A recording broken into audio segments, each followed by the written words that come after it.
ಅರೆ ಕಡಿಮೆ ಹಾಕು ಆದ್ರೆ ಅಸಲಿ ಹಾಕು. MDH ಕಾಶ್ಮೀರಿ ಕೆಂಪು ಮೆಣಸಿನ ಪೌಡರ್. ಕೆಲವು ದಿನಗಳಿಂದ ತಣ್ಣಗಿದ್ದ ಈ ಬಿಡದಿ ಹೋರಾಟ ಮತ್ತೆ ಕಾವು ಪಡೆದುಕೊಂಡಿದೆ. ನಿನ್ನೆ ಜಮೀನು ಸರ್ವೆಗೆ ಹೋಗಿದ್ದಂತಹ ಅಧಿಕಾರಿಗಳ ಮೇಲೆ ಹಲ್ಲೆಯಾದ ಬಳಿಕ ಬೈರಮಂಗಲ ಬೂದಿ ಮುಚ್ಚಿದ ಕೆಂಡದಂತಾಗಿದೆ. ಇವತ್ತು ಸರ್ವೆ ಪರವೂ ಕೂಡ ರೈತರು ಅಖಾಡಕ್ಕಿಳಿದಿದ್ರು. ಸರ್ವೆ ಬನ್ನಿ ಅಂತ ಪ್ರತಿಭಟನೆ ಮಾಡ್ತಾ ಇರೋ ರೈತರು, ಸರ್ವೆ ಬರಬೇಡಿ ಅಂತ ಪ್ರತಿಭಟನೆ ಮಾಡ್ತಾ ಇರೋ ರೈತರು. ಸೊ ವಿರೋಧವಾಗಿ ಬಂದ್ ಮಾಡಿ ಪ್ರತಿಭಟನೆ ಮಾಡಲಾಗಿದೆ.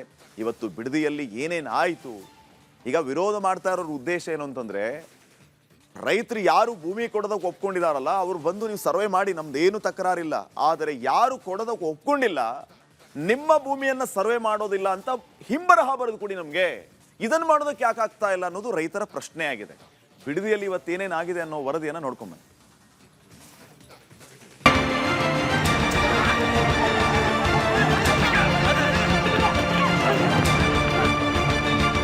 ಶಿವಕುಮಾರ್ಗೆ ಹೇಳೋದೇನಂದ್ರೆ ಬಾಂಬೋ ಇಲ್ಲ ಏನನ್ನ ಗುಂಡಿಗೆ ಸಾಯಿಸ್ಬಿಟ್ಟು ಅವರು ಟೌನ್ಶಿಪ್ ಮಾಡ್ಕೊಳ್ಳಿ. ರಾಜ್ಯದಲ್ಲಿ SIR ಕದನ ಜೋರಾಗ್ತಾ ಇದ್ದಂತೆ ಸದ್ದಿಲ್ಲದೆ ಸೈಡ್ಗೆ ಸರಿದಿದ್ದ ಬಿಡದಿ ಟೌನ್ಶಿಪ್ ವಿರೋಧಿ ಹೋರಾಟ ನಿನ್ನೆ ಉಗ್ರಾವತಾರವನ್ನು ತಳೆದಿತ್ತು. ಏಕಾಏಕಿ ಜ್ವಾಲಾಮುಖಿಯಂತೆ ಸ್ಫೋಟಗೊಂಡ ರೈತರ ಆಕ್ರೋಶ. ಜಮೀನು ಸರ್ವೆಗೆ ಬಂದಿದ್ದ ಅಧಿಕಾರಿಗಳ ಮೇಲೆ ಕಲ್ಲು ಮತ್ತು ಪೊರಕೆಗಳಿಂದ ಹಲ್ಲೆ ಮಾಡುವಂತೆ ಮಾಡಿತ್ತು. ನಿನ್ನೆ ಮಂಡಲಹಳ್ಳಿಯಲ್ಲಿ ಹೊತ್ತಿದ ಈ ಕಿಚ್ಚು ಇಂದು ಬೈರಮಂಗಲದಲ್ಲಿ ಧಗಧಗಿಸಿತ್ತು.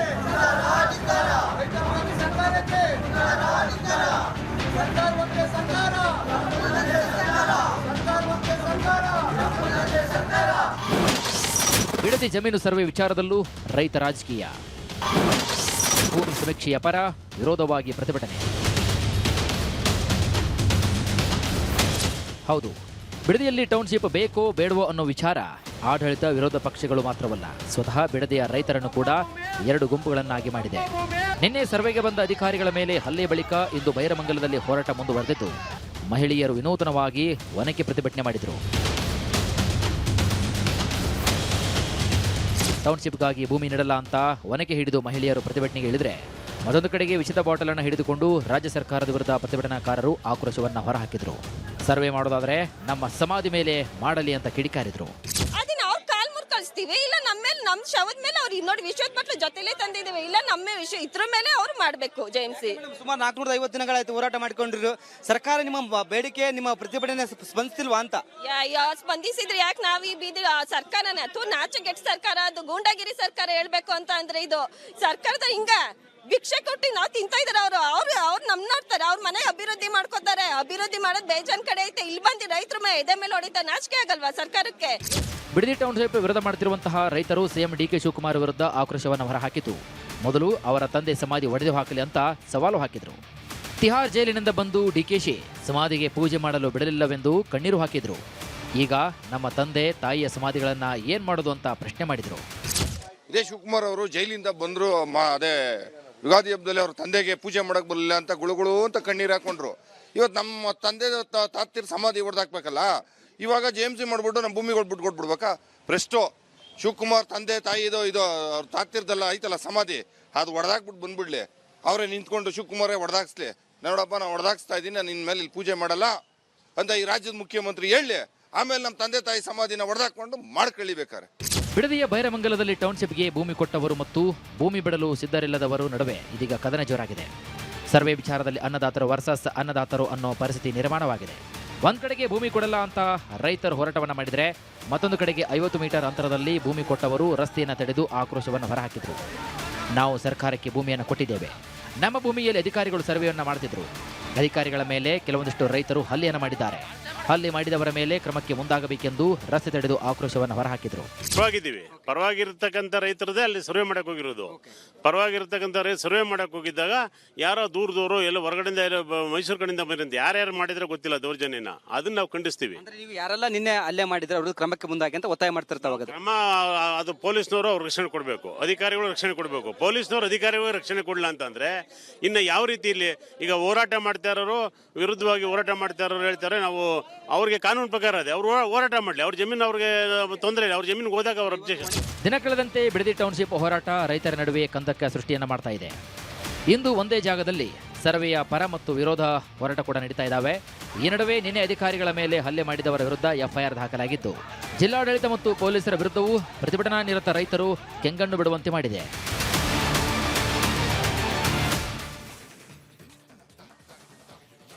ನೋಡಿ, ನಿನ್ನೆ ಏನಾಗಿತ್ತು ಅಂತಂದ್ರೆ ಮಂಡಲಹಳ್ಳಿಗೆ ಅಧಿಕಾರಿಗಳು ಸರ್ವೆ ಮಾಡೋದಕ್ಕೆ ಅಂತ ಹೋದ್ರು.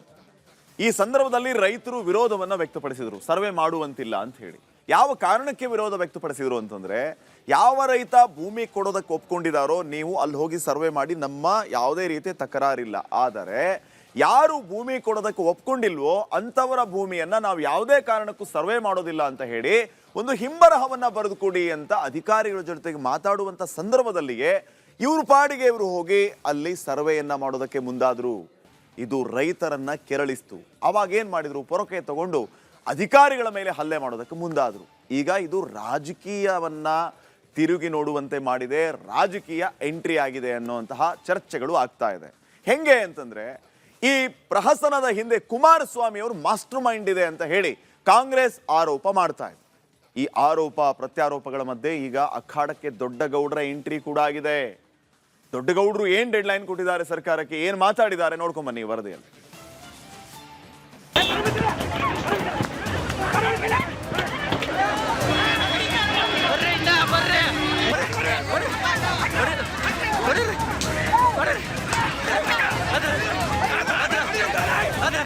ಬಿಡದಿಯಲ್ಲಿ ಸರ್ವೆಗೆ ಬಂದ ಅಧಿಕಾರಿಗಳ ಮೇಲೆ ನಡೆದ ಹಲ್ಲೆ ರಾಜ್ಯ ರಾಜಕೀಯದಲ್ಲೂ ಭಾರಿ ವಾಕ್ಸಮರಕ್ಕೆ ವೇದಿಕೆಯಾಗಿದೆ.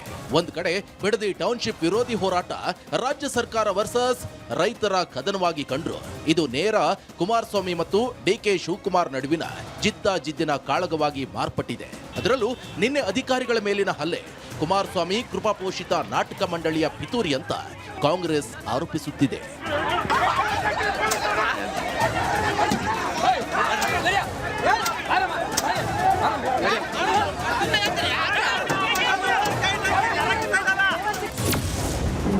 ಅಧಿಕಾರಿಗಳ ಮೇಲಿನ ಹಲ್ಲೆಯ ಹಿಂದಿದೆಯಾ ರಾಜಕೀಯ? ನಿನ್ನೆಯ ಹೈ ಡ್ರಾಮಾಗೆ ಕುಮಾರಸ್ವಾಮಿಯೇ ಸೂತ್ರಧಾರನ.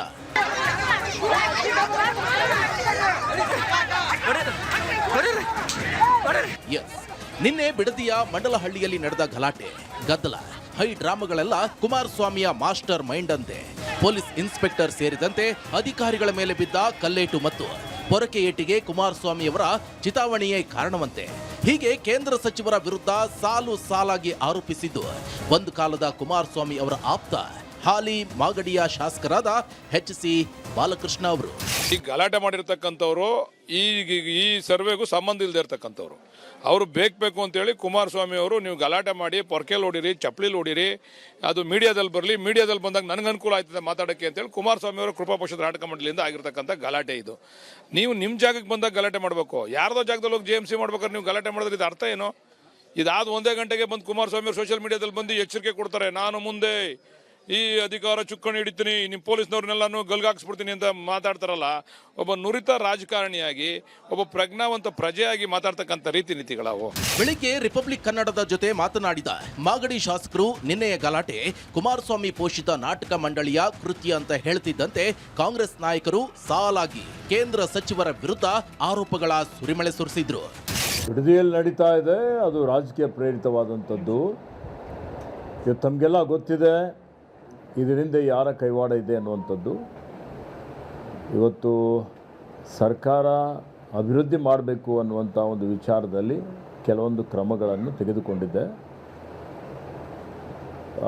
ಆ ಒಂದು ನಿಟ್ಟಿನಲ್ಲಿ ಸಾರ್ವಜನಿಕರು, ರೈತರು ಇದರ ಬಗ್ಗೆ ಅರಿತುಕೊಂಡು ರಾಜ್ಯದ ಹಿತದೃಷ್ಟಿಯಿಂದ ಅವರು ಸಹಕಾರ ಮಾಡಬೇಕು ಅಂತ ಹೇಳಿ ಕೋರುತ್ತೇನೆ.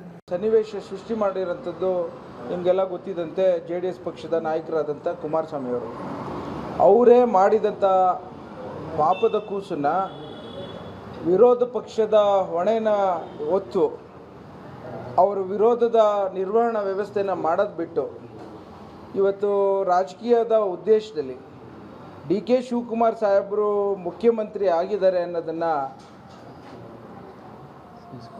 ಸಹಿಸ್ಕೊಳ್ಳದಲೆ ಪ್ರತಿ ಹಂತದಲ್ಲೂ ಅಡಚಣೆ ಮಾಡಬೇಕು ಅಂತ ಪ್ರಚೋದನಾ ಹೇಳಿಕೆಗಳನ್ನು ಕೊಟ್ಕೊಂಡು ಈ ಒಂದು ಸನ್ನಿವೇಶಗಳನ್ನು ಸೃಷ್ಟಿ ಮಾಡೋಂಥದ್ದು ನಿಪುಣರು ಅನ್ನೋದನ್ನು ತೋರಿಸ್ಕೊಡ್ತಾ ಇದ್ದಾರೆ. ಇನ್ನು ನಿನ್ನೆ ಅಧಿಕಾರಿಗಳ ಮೇಲೆ ಹಲ್ಲೆ ಮಾಡಿದ 20ಕ್ಕೂ ಹೆಚ್ಚು ರೈತರ ವಿರುದ್ಧ ಪೊಲೀಸರು ಎಫ್ಐಆರ್ ದಾಖಲಿಸಿದ್ದಾರೆ. ಕೊಲೆಗೆ ಯತ್ನದಂತಹ ಗಂಭೀರ ಸೆಕ್ಷನ್ಗಳ ಅಡಿ ಕೇಸ್ ಹಾಕಲಾಗಿದ್ದು, ಆಡಳಿತ ಪಕ್ಷದ ವಿರುದ್ಧ ವಿರೋಧ ಪಕ್ಷದ ನಾಯಕರು ಸಾಲಾಗಿ ವಾಗ್ದಾಳಿ ನಡೆಸಿದ್ರು. ಮುಖ್ಯಮಂತ್ರಿಗಳು ರೈತರ ಮೇಲೆ ಕೇಸನ್ನ ದಾಖಲು ಮಾಡಿ ಅವ್ರನ್ನ ಬೆದರಿಸಿ ಹೆದರಿಸಿ ರೈತರನ್ನ ಬೀದಿಗೆ ತಂದು ಜಮೀನನ್ನ ಕಸ್ಕೊಳ್ಬೋದು ಅನ್ನುವ ಭ್ರಮೆನಲ್ಲಿ ಅವ್ರೇನಾರು ಇದ್ರೆ ಆ ಭ್ರಮೆಯಿಂದ ಹೊರಗೆ ಬರಬೇಕು ಅಂತೇಳಿ ತಮ್ಮ ಮುಖೇನ ನಾನು ಆಗ್ರಹಪಡಿಸ್ತಾ ಇದ್ದೇನೆ. ಒಬ್ಬ ರಾಜ್ಯದ ಮುಖ್ಯಮಂತ್ರಿಗಳಾಗಿ ರೈತರ ಸಂಕಷ್ಟಕ್ಕೆ ಸ್ಪಂದನೆ ಮಾಡಬೇಕಾಗಿರ್ತಕ್ಕಂಥ ಕರ್ತವ್ಯ ಅವ್ರ ಮೇಲಿದೆ. ಈ ರೀತಿ ದಬ್ಬಾಳಿಕೆ ಮಾಡೋದಕ್ಕಲ್ಲ ನೀವು ರಾಜ್ಯದ ಮುಖ್ಯಮಂತ್ರಿಗಳಾಗಿರುವಂಥದ್ದು. ಏನೋ ಈ ಸರ್ಕಾರ ಯಾರ ಪರ? ಕಾಂಗ್ರೆಸ್ ಅವರು ಹೇಳೋದು ನಾವು ರೈತರ ಪರ. ರೈತರ ಮೇಲೆ ಯಾವ ಕೇಸ್ ಹಾಕಿದ್ದೀರಾ? ಕೊಲೆ ಕೇಸು, ಹಲ್ಲೆ ಕೇಸು, ಅಕ್ರಮವಾಗಿ ಗುಂಪುಗಾರಿಕೆ ಕೇಸು. ಇದು ರೈತರ ಸರ್ಕಾರನ? ಇದು ರೈತ ವಿರೋಧಿ ಕೆಲಸ. ಇದನ್ನು ಈ ಥರ FIR ಹಾಕಿ ರೈತರನ್ನ ಬೆದರಿಸ್ತೀನಿ ಅಂತ ಹೇಳಿದ್ರೆ ಅದು ನಿಮ್ಮ ಕೈಲಿ ಸಾಧ್ಯ ಇಲ್ಲ. JMC ಮಾಡಕ್ಕೆ ಬಂದಂಥ ಸಂದರ್ಭದಲ್ಲಿ ರೈತರು ಏಕಾಏಕಿ ಆಕ್ರೋಶಭರಿತರಾಗಿ ಕೈಯಲ್ಲಿ ಪೊರಕೆಯನ್ನು ಇಟ್ಕೊಳ್ತಕ್ಕಂಥ ಒಂದು ಸನ್ನಿವೇಶ ಸೃಷ್ಟಿಯಾಗಿದೆ ಅಂದರೆ ಇದಕ್ಕೆ ನೇರ ಹೊಣೆ ರಾಜ್ಯ ಸರ್ಕಾರ ಜೊತೆಯಲ್ಲಿ ಅಲ್ಲಿರ್ತಕ್ಕಂಥ ಚುನಾಯಿತಿ ಪ್ರತಿನಿಧಿಗಳು. ಆ ಭಾಗದಲ್ಲಿ ಒಂದು 26 ಹಳ್ಳಿಗಳು ಬರುತ್ತೆ, ಅದರಲ್ಲಿ 9 ರೆವಿನ್ಯೂ ಗ್ರಾಮಗಳು ಬರುತ್ತೆ. 2 ಪಂಚಾಯಿತಿಗಳಲ್ಲಿ ಸುಮಾರು 9,600 ಎಕರೆಯಷ್ಟು ಇವತ್ತು ಅಕ್ವಿಸಿಷನ್ ಮಾಡ್ಕೋಬೇಕು ಅಂತ ಹೊರಟಿದ್ದಾರೆ. ಅಕ್ವಿಸಿಷನ್ ಮಾಡೋದಕ್ಕೆ ಕಾರಣ ಏನು? ಸಿಟಿ ಮಾಡ್ತೀವಿ, ಸ್ಮಾರ್ಟ್ ಸಿಟಿ ಮಾಡ್ತೀವಿ ಅಂತಾರೆ. ಇಷ್ಟು ದಿನ ಬಿಡದಿ ಟೌನ್ಶಿಪ್ ವಿರೋಧಿ ಹೋರಾಟದ ಬಗ್ಗೆ ಮೌನವಾಗಿದ್ದ ಮಾಜಿ ಪ್ರಧಾನಿ ದೇವೇಗೌಡರು ಇಂದು ರಂಗ ಪ್ರವೇಶ ಮಾಡಿದ್ರು. ರಾಜ್ಯ ಸರ್ಕಾರ ಇಡೀ ಯೋಜನೆಯನ್ನೇ ಕೈ ಬಿಡಬೇಕು ಅಂತ ದೊಡ್ಡಗೌಡರು ಸರ್ಕಾರಕ್ಕೆ ಡೆಡ್ಲೈನ್ ನೀಡಿದ್ದಾರೆ. ಅದು ಸದ್ಯ ಅನ್ನೋದನ್ನು ತಪ್ಪಿಸಿ ಈ ಒಂದು ನಿಮ್ಮ ಯೋಚನೆ ಏನಿದೆ ಇದನ್ನು ಕೈ ಬಿಡಬೇಕು ಅಂತೇಳಿ ನಾನು ನಿಮ್ಮಲ್ಲಿ ಸವಿನಯವಾಗಿ ಪ್ರಾರ್ಥನೆ ಮಾಡಿದೆ. ಭಾರತೀಯ ಜನತಾ ಪಾರ್ಟಿಯವರು ಇದಕ್ಕೆ ಬೆಂಬಲ ಕೊಟ್ಟಿದ್ದಾರೆ, ಅವರನ್ನು ಕೂಡ ಹೈಕಮಾಂಡ್ ಓಲೈಕೆಗಾಗಿ ಸಿಎಂ ಶಿವಕುಮಾರ್ ಟೌನ್ಶಿಪ್ ಮಾಡ್ತಿದ್ದಾರೆ ಅಂತ ದೇವೇಗೌಡರು ಗುಟ್ರು ಹಾಕಿದ್ದು, ಸಿದ್ದರಾಮಯ್ಯ ಸರ್ವೆ ಮಾಡಲು ಅಧಿಕಾರಿಗಳನ್ನ ಕಳಿಸಲಿಲ್ಲ. ಈಗ DK ಶಿವಕುಮಾರ್ ಸರ್ವೆಗೆ ಕಳಿಸಿರೋದ್ಯಾಕೆ ಅನ್ನೋ ಚೆಕ್ಮೇಟ್ ಇಟ್ಟಿದ್ದಾರೆ.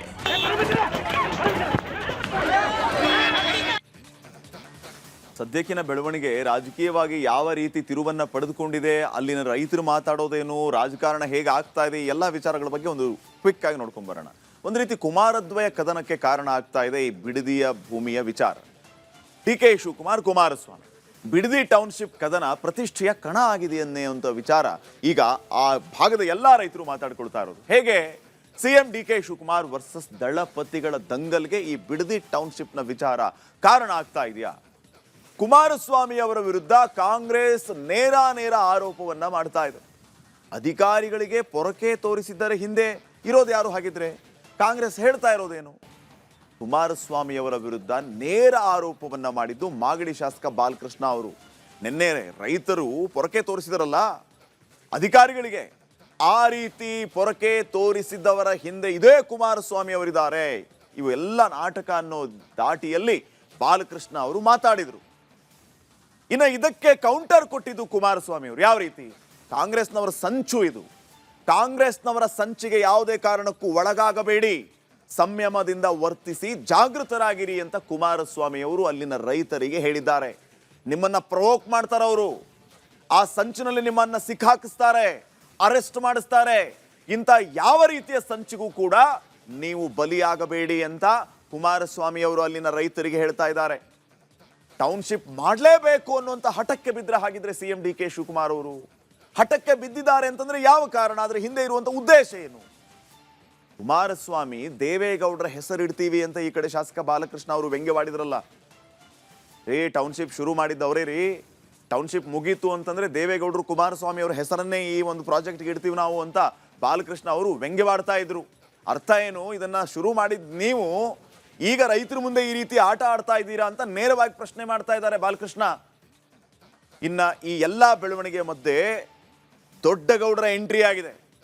ಯೋಜನೆಯನ್ನ ಕೈ ಬಿಡಬೇಕು ಅಂತ ನೇರವಾಗಿ ಸರ್ಕಾರಕ್ಕೆ ಡೆಡ್ಲೈನ್ ಅನ್ನ ಕೊಟ್ಟಿದ್ದಾರೆ. 4 ದಿನದಲ್ಲಿ ಯೋಜನೆಯನ್ನೇ ಕೈ ಬಿಡಬೇಕು ನೀವು. ಇಲ್ಲ ಅಂತಂದ್ರೆ ಪರಿಣಾಮ ಬೇರೆ ಆಗಿರುತ್ತೆ ಅಂತ ಸರ್ಕಾರಕ್ಕೆ ದೊಡ್ಡ ಗೌಡರು ಡೆಡ್ ಲೈನ್ ಅನ್ನ ಕೊಟ್ಟಿದ್ದಾರೆ. ಯೋಜನೆ ಕೈ ಬಿಡಲಿಲ್ಲ ಅಂದ್ರೆ ಮುಂದೆ ಏನಾಗುತ್ತೆ ನೋಡ್ತಾ ಇರಿ ಅನ್ನೋ ದಾಟಿಯಲ್ಲಿ ದೊಡ್ಡ ಗೌಡರು ಮಾತಾಡಿದ್ದಾರೆ. ಹಾಗಿದ್ರೆ ಏನಾಗ್ಬೋದು? ಇದ್ರ ಮಧ್ಯೆ ರೈತರನ್ನ ಒಕ್ಕಲೆಬ್ಬಿಸಿ ಹಾಳು ಮಾಡುವ ಉದ್ದೇಶ ಇದು ಅಂತ ದಳಪತಿಗಳು ಕಿಡಿಕಾರಿದ್ದಾರೆ. ಯಾವುದೇ ಕಾರಣಕ್ಕೂ ಮೋಸ ಹೋಗಬೇಡಿ ಅಂತ ಮನವಿಯನ್ನ ಮಾಡ್ಕೊಳ್ತಾ ಇದ್ದಾರೆ ರೈತರಿಗೆ.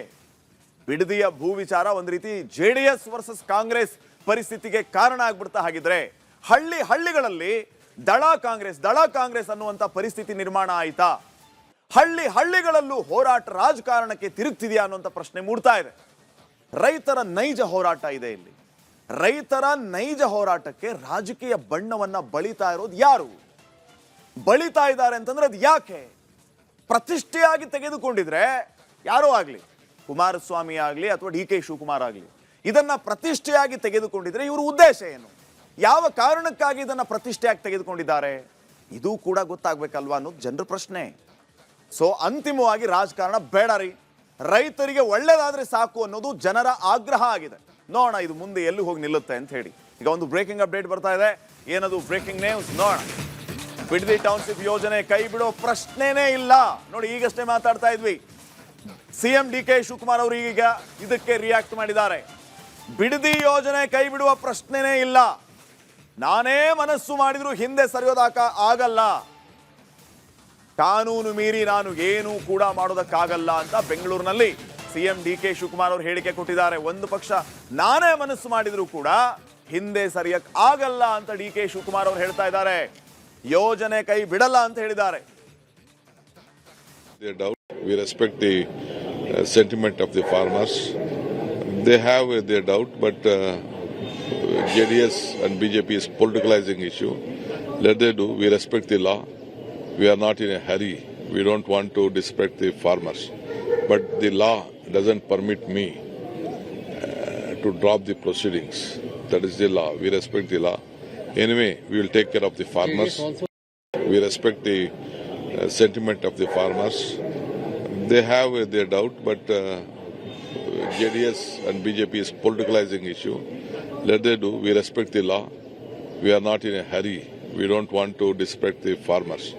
But the law doesn't permit me to drop the proceedings. That is the law. We respect the law. Anyway, we will take care of the farmers. We respect the sentiment of the farmers. They have their doubt, but JDS and BJP is politicalizing issue. Let they do. We respect the law. We are not in a hurry. We don't want to disrespect the farmers. But the law doesn't permit me to drop the proceedings. That is the law. We respect the law. Anyway, we will take care of the farmers.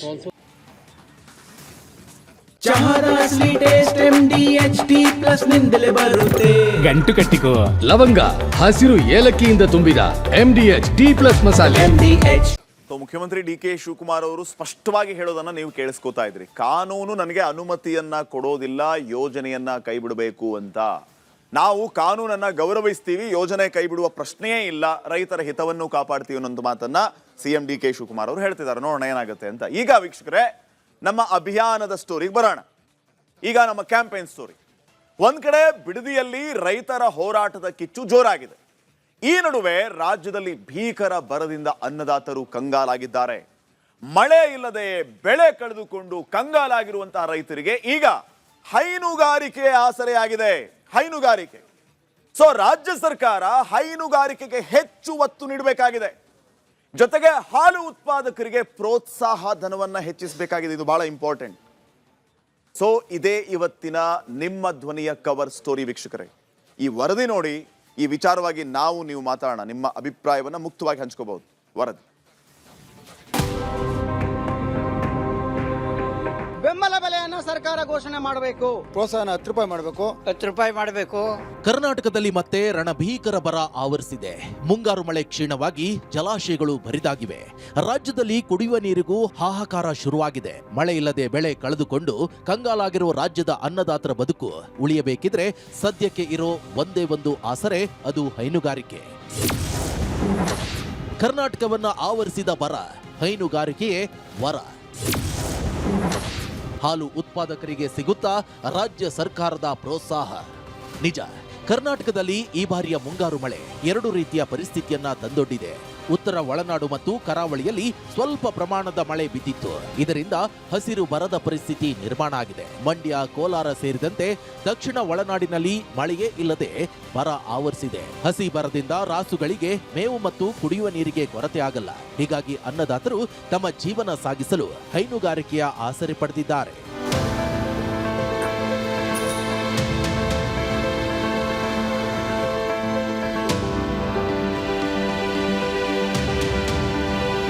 ರೈತರು ತಮ್ಮ ಜೀವ ಮತ್ತು ಜೀವನವನ್ನು ಉಳಿಸಿಕೊಳ್ಳಲು ಹೆಚ್ಚೆಚ್ಚು ಹೈನುಗಾರಿಕೆಯಲ್ಲಿ ತೊಡಗಿಸಿಕೊಳ್ಳುವ ಯೋಚನೆಯಲ್ಲಿದ್ದಾರೆ. ಅವರಿಗೆ ರಾಜ್ಯ ಸರ್ಕಾರ ಪ್ರೋತ್ಸಾಹಿಸಬೇಕಿದೆ. ಆದರೆ ಡಿಕೆ ಶಿವಕುಮಾರ್ ಸಂಪುಟದಲ್ಲಿ ಕೃಷಿ ಸಚಿವರು ಇಲ್ಲ, ಪಶುಸಂಗೋಪನೆ ಸಚಿವರಿಲ್ಲ, ಕೊನೆಗೆ ಸಹಕಾರ ಸಚಿವರು ಇಲ್ಲದ ಸ್ಥಿತಿ ನಿರ್ಮಾಣ ಆಗಿದೆ. ಇನ್ನು ಕೆಎಂಎಫ್ನಲ್ಲೂ ಅಧ್ಯಕ್ಷರಿಲ್ಲದೆ ಕುರ್ಚಿ ಖಾಲಿಯಾಗಿದೆ.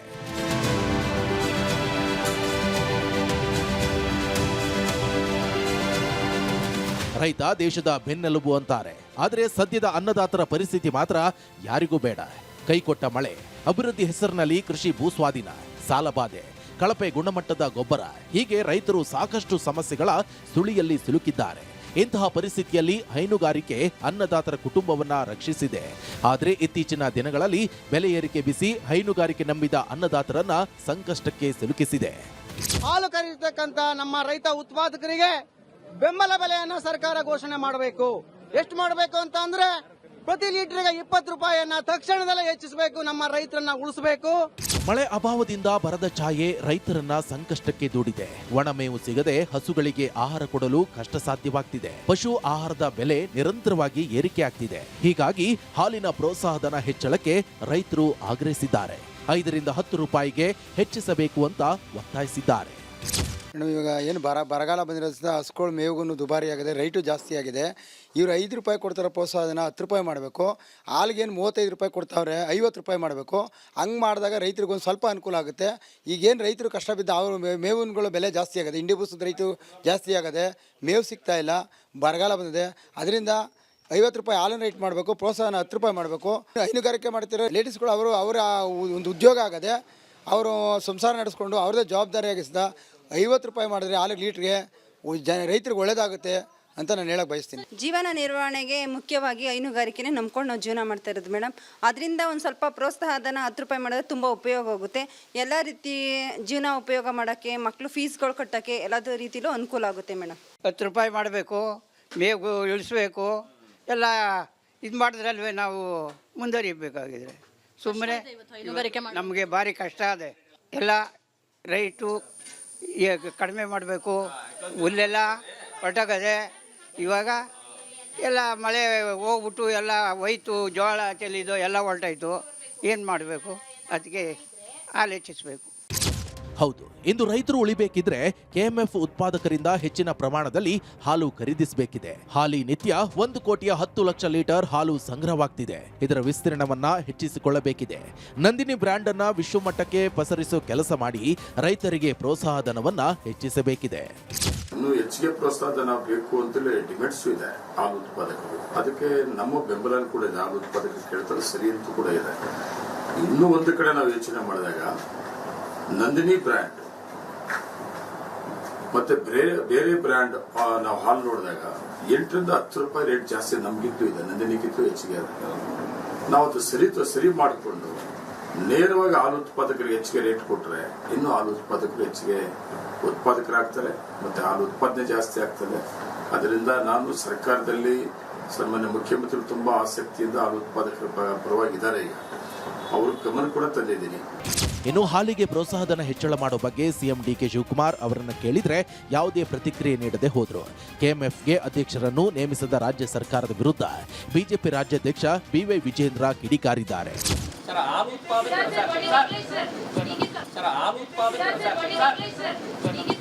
ಈ ಕಾಂಗ್ರೆಸ್ ಸರ್ಕಾರ ಬಂದ ಮೇಲೆ ಗ್ಯಾರಂಟಿಗಳಿಗೆ ಹಣ ಕ್ರೋಢೀಕರಿಸೋದಕ್ಕೆ ಸಾಧ್ಯ ಆಗ್ತಾ ಇಲ್ಲ ಅಂತೇಳಿ ಈಗ ಕೊಡ್ತಕ್ಕಂಥ ಪ್ರೋತ್ಸಾಹಧನವನ್ನ ಅದನ್ನು ಕೂಡ ನಿಲ್ಲಿಸಿರುವಂಥದ್ದು. ಇನ್ನೂ 800-900 ಕೋಟಿ ರೂಪಾಯಿ ಹಾಗೆ ಬಾಕಿ ಉಳಿಸ್ಕೊಂಡಿದ್ದಾರೆ. ಹಾಗಾಗಿ ಇವರೆಲ್ಲ 10 ರೂಪಾಯಿಗೆ ಇರಿಸಿ 5 ರೂಪಾಯಿನ ಫಸ್ಟ್ ಕೊಡ್ಲಿ. ಈ ಹಿಂದೆ ಯಡಿಯೂರಪ್ಪನವರು ಸಿಎಂ ಆಗಿದ್ದಾಗ ಪ್ರತಿ ಲೀಟರ್ ಹಾಲಿನ ಪ್ರೋತ್ಸಾಹಧನ 2 ರೂಪಾಯಿ ಮಾಡಲಾಗಿತ್ತು. ನಂತರದ ಸಿದ್ದರಾಮಯ್ಯ ಸರ್ಕಾರದಲ್ಲಿ 4 ರೂಪಾಯಿ, ಆನಂತರ 5 ರೂಪಾಯಿ ಮಾಡಲಾಗಿತ್ತು. ಹೀಗೆ ಪ್ರೋತ್ಸಾಹಧನ ಹೆಚ್ಚಳ ಮಾಡಿ 5-6 ವರ್ಷಗಳು ಕಳೆದಿವೆ. ಇಲ್ಲಿ ತನಕ ಒಂದೇ ₹1 ಹೆಚ್ಚಳ ಮಾಡಿಲ್ಲ. ಹೀಗಾಗಿ ರೈತರು ಕನಿಷ್ಠ ಪ್ರತಿ ಲೀಟರ್ ಹಾಲು ಖರೀದಿ ದರವನ್ನ ₹10 ಮಾಡುವಂತೆ ಒತ್ತಾಯಿಸುತ್ತಿದ್ದಾರೆ.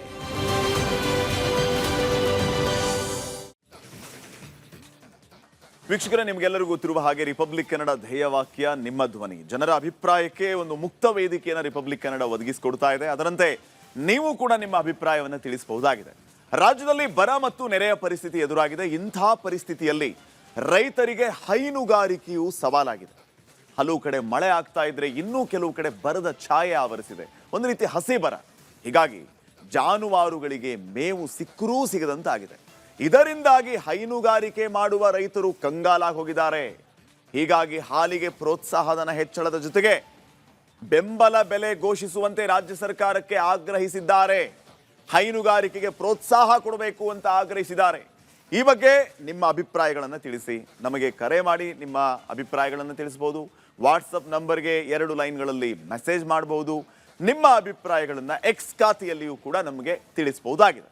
ಇವತ್ತಿನ ವಿಷಯ ಈಗಾಗಲೇ ಹೇಳ್ತಾ ಇದ್ದ ಹಾಗೆ ಬರ ಮತ್ತು ನೆರೆ ಹೊಡೆತಕ್ಕೆ ಅನ್ನದಾತರ ಬದುಕು ಅಕ್ಷರಶಃ ತತ್ತರಿಸಿ ಹೋಗಿದೆ. ಅದರಲ್ಲೂ ಹೈನುಗಾರಿಕೆ ಮಾಡುವ ರೈತರು ಗೋಳು ಕೇಳೋಕೆ ಪಶುಸಂಗೋಪನೆ ಮತ್ತು ಕೃಷಿ ಸಚಿವರು ಇಲ್ಲ. ಹೀಗಾಗಿ ಸಂಕಷ್ಟಕ್ಕೆ ಸಿಲುಕಿದ ರೈತರು ಹಾಲಿನ ಪ್ರೋತ್ಸಾಹಧನ ಹೆಚ್ಚಳಕ್ಕೆ ಪಟ್ಟು ಹಿಡಿದಿದ್ದಾರೆ. ಈ ಬಗ್ಗೆ ನಿಮ್ಮ ಅನಿಸಿಕೆ ಅಭಿಪ್ರಾಯಗಳನ್ನು ಹಂಚ್ಕೊಳ್ಳೋದಕ್ಕೆ ಶುರು ಮಾಡಿ ವೀಕ್ಷಕರೇ. ಈಗಾಗಲೇ ವೇಟ್ ಮಾಡ್ತಾ ಇದ್ದಾರೆ ನಮ್ಮ ಜೊತೆಗೆ ಫೋನ್ ಮಾಡಿ ಮಾತಾಡಬೇಕು ಅಂತ ಹೇಳಿ. ಫಸ್ಟ್ ಕಾಲರ್ ತಗೋತೀನಿ ನಾನು. ತಿಪ್ಪಣ್ಣ ಅಂತ ಕರೆ ಮಾಡಿದ್ದಾರೆ ಹಾವೇರಿಯಿಂದ. ತಿಪ್ಪಣ್ಣವರೇ ನಮಸ್ಕಾರ. ತಿಪ್ಪಣ್ಣವರೇ ನಮಸ್ಕಾರ. ಧ್ವನಿ ಕೇಳಿಸ್ತಾ ಇದೆಯಾ? ತಿಪ್ಪಣ್ಣವರೇ ನಮಸ್ಕಾರ. ತಿಪ್ಪಣ್ಣವರ ಧ್ವನಿ ಕೇಳಿಸ್ತಾ ಇದ್ರೆ ಮಾತಾಡ್ಬೋದು. ನೀವು ನಿಮ್ಮ ಅಭಿಪ್ರಾಯವನ್ನು ತಿಳಿಸಬಹುದಾಗಿದೆ. ಫೈನ್. ತಿಪ್ಪಣ್ಣವರು ಮತ್ತೆ ಕರೆ ಮಾಡಿ ನಮ್ಮ ಜೊತೆಗೆ ಮಾತಾಡಬಹುದು, ನಿಮ್ಮ ಅಭಿಪ್ರಾಯವನ್ನ ಹಂಚ್ಕೋಬಹುದು. ಈಗಾಗಲೇ ಹೈನುಗಾರಿಕೆಗೆ ಯಾವ ರೀತಿ ಸರ್ಕಾರ ಪ್ರಾಶಸ್ತ್ಯ ಕೊಡಬೇಕು ಈ ಸಂದರ್ಭದಲ್ಲಿ ಅನ್ನುವಂಥ ಪ್ರಶ್ನೆ. ಗುಲ್ಬರ್ಗಾದಿಂದ ರಮೇಶ್ ಅಂತ ಕರೆ ಮಾಡಿದ್ದಾರೆ. ರಮೇಶ್ ಅವರೇ ನಮಸ್ಕಾರ. ನಮಸ್ಕಾರ ಸರ್. ಎಸ್ ಸರ್, ತಮ್ಮ ಅಭಿಪ್ರಾಯ ಏನು? ಆ ಟಿವಿ ವಾಲ್ಯೂಮ್ ಮ್ಯೂಟ್ ಮಾಡ್ಕೊಂಡು ಮಾತಾಡಿ ರಮೇಶ್ ಅವರೇ. ಎಸ್, ಮಾತಾಡಿ. ಹಲೋ, ಕೇಳಿಸ್ತಾ ಇದೆ, ಮಾತಾಡಿ ಸರ್. ಕಾರ್ಯಕ್ರಮ ಎಲ್ಲ ಚಲೋ ನಡೆಸ್ತೀರಿ ಸರ. Thank you. ಈ ಕಾರ್ಯಕ್ರಮದಿಂದ ಪರಿಹಾರ ಸಿಗಲ್ಲ ಸರ್ ಈ ಸರ್ಕಾರದಾಗ? ಸಿಗಬೇಕು ಅನ್ನುವಂತ ಆಗ್ರಹವನ್ನ ಜನ ಮಾಡ್ತಾರೆ ಈ ಅಭಿಪ್ರಾಯದ ಮೂಲಕ. ಅದಕ್ಕೆ ನಿಮ್ಮನ್ನ ಕೇಳ್ತಾ ಇದೀವಿ, ಮಾಡಿ. ದಿನ ಒಂದೊಂದು ವಿಚಾರ ರೈತರದ್ದು ತರ್ತೀರಿ. ಈ ರೈತರ ಬಗ್ಗೆ ಕಾರ್ಯಕ್ರಮ ಮಾಡ್ತೀವಿ. ಕಾರ್ಯಕ್ರಮ ತಕ್ಕ ನೀವು ಪರಿಹಾರ ಬರ್ಬೇಕು ಸರ್, ಒಂದರ ಬರ್ಬೇಕು. ಹೌದು. ಇಲ್ಲ, ರಮೇಶ್ ಅವರೇ, ಈಗ ಅಭಿಯಾನದ ಮೂಲಕ ನಾವು ಕೊಪ್ಪಳದ ಹಿರೇಬಗನಾಳದಲ್ಲಿ ಕಾರ್ಖಾನೆಗಳಿಂದ ಏನ್ ತೊಂದರೆ ಆಗ್ತಾ ಇದೆ ಅನ್ನೋದ್ರ ಬಗ್ಗೆ ವರದಿ ಮಾಡಿದ್ವಿ. ಮುಂದೆ 4 ದಿನದಲ್ಲಿ ಆ ಕಾರ್ಖಾನೆಗಳಿಗೆ ನೋಟಿಸ್ ಜಾರಿ ಆಯಿತು. ಕಾರ್ಖಾನೆಗಳನ್ನ ಬಂದ್ ಮಾಡುವ ಕೆಲಸ ಆಯಿತು. ತುಂಗಭದ್ರಾ ಡ್ಯಾಮು ಹೊಸ ಚೈನು, ಹೊಸ ಗೇಟ್ಗಳನ್ನ ಅಳವಡಿಸಬೇಕು, ಅಲ್ಲಿಂದ ಏನ್ ತೊಂದರೆ ಆಗ್ತಾ ಇದೆ ಅನ್ನೋದ್ರ ಬಗ್ಗೆ ವರದಿ ಮಾಡಿದ್ವಿ. DK ಶಿವಕುಮಾರ್ ಅವರೇ ಸ್ಪಾಟ್ಗೆ ಹೋದ್ರು, ಹೊಸ ಚೈನು ಹಾಕಿಸ್ತೀವಿ, ಗೇಟು ಹಾಕಿಸ್ತೀವಿ ಅಂತ ಲೋಕಾರ್ಪಣೆನೂ ಆಯ್ತು. ಹಿಂಗೆ ಲಿಸ್ಟ್ ದೊಡ್ಡದಾಗ್ತಾ ಹೋಗುತ್ತೆ. ಈಗ ಹೈನುಗಾರಿಕೆ ವಿಚಾರ ಎತ್ಕೊಂಡಿದೀವಿ. ಸರ್ಕಾರ ಒಳ್ಳೇದು ಮಾಡುತ್ತೆ ಅಂತ ಹೋಪ್ಸ್ ಅನ್ನ ನೀವು ಇಟ್ಕೊಳ್ಳಿ. ಈಗ ನಿಮ್ಮ ಅಭಿಪ್ರಾಯ ತಿಳಿಸಿ. ಅಂದ್ರೆ ಸರ್, ಈ ಸರ್ಕಾರದಿಂದ ಏನು ಬೇಜವಾಬ್ದಾರಿತನ ಜಾಸ್ತಿ ರೈತರ ಬಗ್ಗೆ. ರೈತರ ಬಗ್ಗೆ ಜವಾಬ್ದಾರಿ ಇಲ್ಲ. ಈಗ ಈ ಸದ್ದಂತ್ರ CM ಆಗ್ಯಾರಲ್ಲ, ದಿನಾನ ರೈತರ ಮೇಲೆ ಹೊಡ್ತದಾರ. ಒಂದರೆ ರೈತರ ಹತ್ರ ಒಂದೂ ಇಲ್ಲ. ಒಂದು TC 25,000 ಇದ್ದಿದ್ದು 3 ಲಕ್ಷ ಮಾಡಿದ್ರು. ಆ ಸ್ಪ್ರಿಂಕ್ಲರ್ ಪೈಪು ಅವು 2,000 ಇದ್ದಿದ್ದು 4,500 ಎಲ್ಲ ರೈತರಿಗೆ ಹೆಚ್ಚಳ. ಓಕೆ. ಸೊ ಸರ್ಕಾರ ರೈತರ ಬಗ್ಗೆ ಕಾಳಜಿ ಇಟ್ಕೋಬೇಕು ಅನ್ನೋಂತ ಮಾತನ್ನ ನೀವು ಹೇಳ್ತಾ ಇದ್ದೀರಿ. ಥ್ಯಾಂಕ್ ಯು ರಮೇಶ್ ಅವರೇ, ಧನ್ಯವಾದ ನಿಮ್ಮ ಅಭಿಪ್ರಾಯಕ್ಕಾಗಿ. ಮತ್ತೊಬ್ಬ ಕಾಲರ್ ರೆಡಿ ಇದ್ದಾರೆ ಬೆಳಗಾವಿಯಿಂದ. ಸರ್ ನಮಸ್ಕಾರ.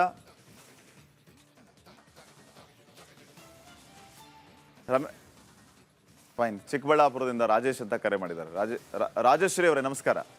ಹಾ ಸರ್, ನಮಸ್ಕಾರ ಸರ್. ನಾವು ದಿನಕ್ಕೆ 60 ಲೀಟರ್ ಹಾಲು ಹಾಕ್ತಿವಿ ಸರ್ ಡೈರಿಗೆ. 60 ಲೀಟರ್ ಹಾಕ್ತಿವಿ ಸರ್. ಇನ್ಸೆಂಟಿವ್ ಅನ್ನೋದು ತುಂಬಾ ಪ್ರೋತ್ಸಾಹ ಧನ ಅನ್ನೋದು ತುಂಬಾ ರೈತರಿಗೆ ಮೋಸ ಮಾಡ್ತಾ ಇದ್ದಾರೆ ಸರ್ ಡೈರಿ ಅವ್ರೆ. ಹೆಂಗಂದ್ರೆ ಇವಾಗ ನಾವು 60 ಲೀಟರ್ ಹಾಕಿರ್ತೀವಿ, BMCಗೆ ಹೋದಾಗ BMCಯಲ್ಲಿ ಪಾಸ್ ಆಗಿಲ್ಲ ಅಂತ ನಮ್ ಹಾಲು ಅವ್ರು ರಿಜೆಕ್ಟ್ ಮಾಡ್ತಾರೆ. ಅದರಿಂದ ಒಬ್ಬೊಬ್ಬ ರೈತರಿಗೆ ನಮ್ಗೆ ಬೀಳ್ತಾ ಇಲ್ಲ 5 ರೂಪಾಯಿ ಸರ್. ಅದು BMCಯಲ್ಲಿ ಇವರು ಸೂಪರ್ವೈಸರ್ದು, ಸೆಕ್ರೆಟರಿ ಅವ್ರು ತುಂಬಾ ಮೋಸ ಆಗ್ತಾ ಇದೆ ಸರ್ ಜನಗಳಿಗೆ. ಅದಕ್ಕೆ ರೈತರಿಗೆ ಇದು ಇನ್ಸೆಂಟಿವ್ ಗೌರ್ಮೆಂಟ್ ಆಗ್ತಾ ಇದೆಯಲ್ಲ ಸರ್ ಇವಾಗ. ಓಕೆ.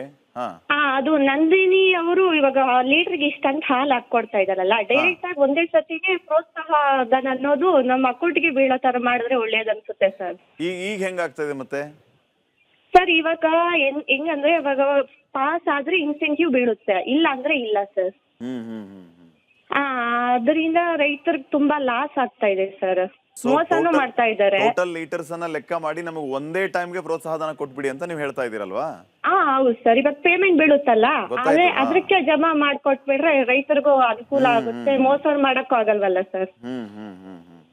ಇವಾಗ ಹೆಂಗಂದ್ರೆ ಇವಾಗ ನಮ್ದು 60 ಲೀಟರ್ ಅಂದ್ರೆ ತಿಂಗಳಿಗೆ ಒಂದು 8,000-9,000 ರೂಪಾಯಿ ಬರುತ್ತೆ ಸರ್. ಅವ್ರ ಶಿಫ್ಟ್ ಪಾಸ್ ಆಗಿಲ್ಲ ಅಂತ ನಮ್ಗೆ 30 ಶಿಫ್ಟ್ ಪಾಸ್ ಆಗಿದೆ ಅಂತ ಅದ್ರಲ್ಲಿ 2,000 ರೂಪಾಯಿ 3,000 ರೂಪಾಯಿ ಹಂಗೆ ಆಗ್ತಾ ಇದ್ದಾರೆ sir. Okay okay okay. So ಎಲ್ಲ ಒಟ್ಟಿಗೆ ಮೋಸ ಆಗಲ್ಲ ಅನ್ನೋ ಮಾತನ್ನ ಹೇಳ್ತಾ ಇದ್ದೀರಿ. ಥ್ಯಾಂಕ್ ಯು ರಾಜಶ್ರೀ ಅವರೇ, ನಿಮ್ಮ ಅಭಿಪ್ರಾಯವನ್ನ ವ್ಯಕ್ತಪಡಿಸಿದ್ದಕ್ಕೆ. ಮತ್ತೊಬ್ಬ ಕಾಲರ್ ರೆಡಿ ಇದ್ದಾರೆ, ಶಿವಕುಮಾರ್ ಅಂತ, ಶಿವಮೊಗ್ಗದಿಂದ. ಸರ್ ನಮಸ್ಕಾರ. ಸರ್ ನಮಸ್ತೆ. ಎಸ್ ಸರ್, ತಮ್ಮ ಅಭಿಪ್ರಾಯ ಏನು ಸರ್? ಹೈನುಗಾರಿಕೆ ವಿಚಾರವಾಗಿ ಸರ್ಕಾರ ಹೆಂಗ್ ಪ್ರೋತ್ಸಾಹ ಕೊಡಬೇಕು, ಏನ್ ಮಾಡಬೇಕು? ಹೌದು ಸರ್, ಹೈನುಗಾರಿಕೆ ವಿಚಾರದಲ್ಲಿ ಸರ್ಕಾರ ಇನ್ನು ಉನ್ನತ ಮಟ್ಟದಲ್ಲಿ ಇದಾಗಬೇಕು. ಮೇಲಾಗಿ ಸರ್ಕಾರಿ ನೌಕರರಿಗೆ ವೇತನ ಬಡ್ತಿ ಅಂತ ಕೊಡ್ತಾರೆ, ವೇತನ ಬಡ್ತಿ ಅಂತ ಕೊಡ್ತಾರೆ. ಬಟ್ ಆದ್ರೆ ರೈತರು ಅದೇ ಹಾಲನ್ನ ಹಾಕ್ತಾರೆ, ಈಗ ಅವ್ರಿಗೆ ಮಾತ್ರ ಪ್ರೋತ್ಸಾಹನ ಅಂದ್ರೆ ಕೊಡೋದೇ ಇಲ್ಲ ನೆಟ್ಟಿಗೆ. ಹೌದಾ? ಈಗ ರೈತರು ಚೆನ್ನಾಗಿದ್ರೆ ಎಲ್ಲಾ ಇದು ಉದ್ಯೋಗಗಳು ಚೆನ್ನಾಗ್ತವೆ. ಮೇಲಾಗಿ ಅದು ಸರ್ಕಾರ ರೈತರಿಗೆ ಏನ್ ಬೇಕೋ ಅದನ್ನ ಕೊಟ್ರೇನೆ ಅವ್ರಿಗೆ ಒಳ್ಳೇದಾಗತ್ತೆ. ಅದೇ ಬಿಟ್ಟು ಇವರು ರೈತರಿಗೆ ಅದರಲ್ಲೇ ಕಮ್ಮಿ ಮಾಡೋದು, ರೈತರನ್ನ ಈ ಸರ್ಕಾರ ಎಷ್ಟು ಬಗ್ಗಿ ಬಿಡಬೇಕೋ ಅಷ್ಟು ಬಗ್ಗಿ ಬಿಡ್ತಾ ಇರ್ತಾರೆ. ಆದಷ್ಟು ಬೇಗ ರೈತರನ್ನ ಈ ಸರ್ಕಾರದಿಂದ ಒಳ್ಳೇದ್ ಮಾಡಕ್ಕಾಗಿ ಕೋರ್ಕೊಂತ. ಓಕೆ, ಥ್ಯಾಂಕ್ ಯು ಶಿವಕುಮಾರ್ ಅವರೇ, ಕರೆ ಮಾಡಿ ಅಭಿಪ್ರಾಯ ತಿಳಿಸಿದ್ದಕ್ಕೆ. ಹಾವೇರಿಯಿಂದ ಮತ್ತೊಬ್ಬ ಕಾಲರ್ ಹಿಡಿದ್ದಾರೆ, ಮಂಜನಗೌಡ. ನಮಸ್ಕಾರ ಮಂಜನಗೌಡ್ರೆ. ನಮಸ್ಕಾರ sir. Hello sir. Hello sir, ಹೈನುಗಾರಿಕೆ ಈಗ ಒಳ್ಳೆ ಕಾರ್ಯಕ್ರಮ ಮಾಡಕ್ ಕುತ್ಕೊಂಡಿದ್ರಿ, ಚಲೋ ಸರ್. Thank you sir. ಆದ್ರೆ ಸರ್ ಅದು ಹಾಲಿಂದ ಕರೆಕ್ಟ್ ಆಗಿ ನಮ್ಗೆ ಅಕೌಂಟ್ಗೆ ಇದು ಬೀಳ್ತಾ ಇಲ್ಲ. ನಾವು ಎಷ್ಟು 10 ಲೀಟರ್ ಹಾಕಿದ್ರೆ 250 ರೂಪಾಯಿನೂ ಸಿಗಲ್ಲ ನೆಟ್ಗೆ. ನಿಮಗೂ ಪ್ರೋತ್ಸಾಹ ಧನ ಸಿಗ್ತಾ ಇಲ್ಲ ಅಂತ ಹೇಳ್ತಿದ್ದೀರಿ? ಇಲ್ಲ ಸರ್, ಸಿಗಲ್ಲ. ಓಕೆ. ಎಲ್ಲ ಬೇರೆ ಡೈರಿಗೆ ಹಾಕಿದ್ರೆ ಅಲ್ಲಿ ಕರೆಕ್ಟ್ ಆಗಿ ರೇಟ್ ಸಿಗಲ್ಲ. ಅಲ್ಲಿ ಕರೆಕ್ಟ್ ಆಗಿ ರೇಟ್ ಸಿಗಲ್ಲ ಸರ್.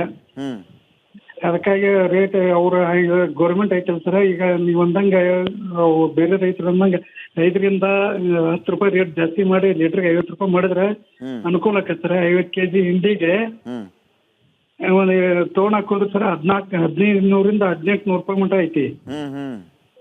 ಇಲ್ಲಿ ಮತ್ತೆ ಮೇವು ತೊಗೊಳಕ್ ಹೋದ್ರೆ ಒಂದು ಟ್ರಾಕ್ಟರ್ ಒಂದು ಜೋಳ ಸಿಪ್ಪಿ ತೊಗೊಳಕ್ ಹೋದ್ರೆ 10,000 ರೂಪಾಯಿ ಐತಿ.